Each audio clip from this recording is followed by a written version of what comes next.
पिता, पुत्र और पवित्र आत्मा के नाम पर आमीन। जय यीशु। हम लोग उपवास काल में प्रवेश किए हैं और अभी कुछ दिन से हम सब मनन चिंतन करके आ रहे थे यीशु के परीक्षा के बारे में, और यीशु के दुख भोग में हम भाग ले रहे। ये उपवास काल हमारे लिए कलीसिया देने वाले एक अच्छा टाइम है, एक अच्छा समय है। उपवास काल हमें यीशु के निकट लेके जाते हैं, यीशु के दुख भोग के पास हमें लेके जाते हैं। संत लूकस का सुसमाचार अध्याय 22 वचन संख्या 45 और 46 में, सेंट लूक चैप्टर 22, 45 और 46 वचन में लिखा है, वे प्रार्थना से उठकर अपने शिष्यों के पास आए और ये देखकर कि वे उदासी के कारण सो गए हैं। यीशु गेत्सेमन वाटिका में प्रार्थना कर रहे थे और उस समय शिष्य लोग उदासी के कारण सो गए। यीशु का एक बहुत बड़ा वचन है कि उदासी के कारण सो गए। शिष्यों के अंदर उदास इतना अधिक हो गया, ये उदासी के कारण शिष्य लोग अभी सो गए। जब हम लोग फिलॉसफी पढ़ाई करते हैं तो वहाँ दो शब्द हमेशा हमारे पढ़ाई में आते हैं, एक है थियोसेंट्रिक और दूसरा है एंथ्रोपोसेंट्रिक।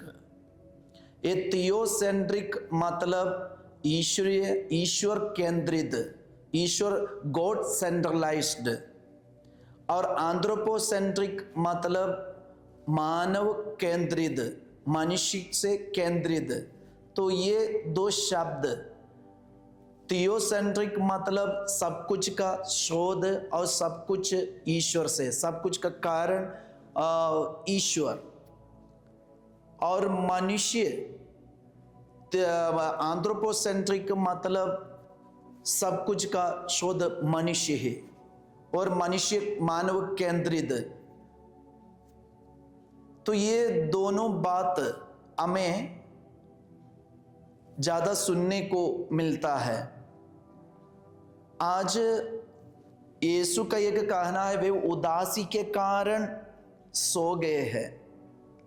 जब मनुष्य के अंदर उदास आते हैं और निराश हो जाते हैं, ये उदासीपन मनुष्य को कभी सांत्वना नहीं देते हैं।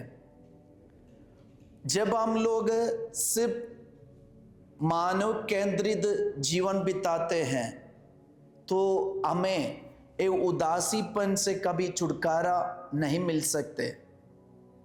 शायद मेडिसिन लेने से और दूसरों से बातें करने से हमें थोड़ा सा सांत्वना मिल सकते, लेकिन ये उदासीपन से हमें पूर्ण रूप से छुटकारा चाहिए। तो आज का वचन में याद दिलाते, ये उदासीपन से, मनुष्य केंद्र से, यहाँ से हम ईश्वर के पास जाना है, क्योंकि ईश्वर ही हमें ये उदासीपन से छुटकारा दे सकता है। आगे वचन में लिखा है, उन्होंने उनसे कहा, तुम लोग क्यों सो रहे हो? उठो और प्रार्थना करो, जिससे तुम लोग परीक्षा में ना पड़ो, जिससे तुम लोग परीक्षा में ना पड़ो।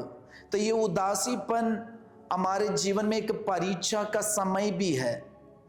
अभी यीशु के जीवन में भी हम देखते हैं एक बहुत बड़ा दुख, और यीशु एक पत्थर की दूरी पे जाकर प्रार्थना कर रहे, और प्रार्थना से उठकर अभी शिष्यों के पास यीशु आए।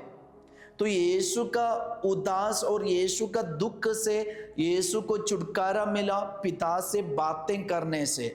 अभी यीशु अपना जीवन में क्रूस उठाने के लिए एकदम तैयार होके आए हैं, लेकिन शिष्य लोगों को देखने से वचन में लिखा है उदासी के कारण वे सो गए।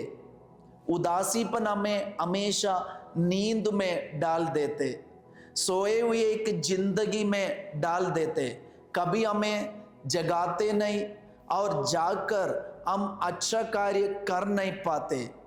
अभी यीशु के जीवन में दुख है, लेकिन यीशु का दुख कभी उदासीपन में नहीं बदले, यीशु का दुख कभी निराशा में नहीं बदला।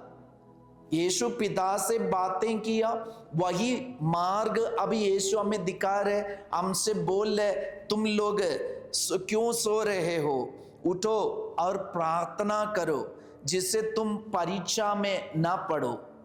तो जब उदासीपन होता है, एक इंसान के अंदर उदासीपन आते, निराशा आ जाते, तो ध्यान रखना हम सिर्फ मेडिसिन पर और सिर्फ मनुष्य पर भरोसा रखने से नहीं, बल्कि ईश्वर से बातें करना, ईश्वर से केंद्रित एक जीवन हम लोग बिताना है।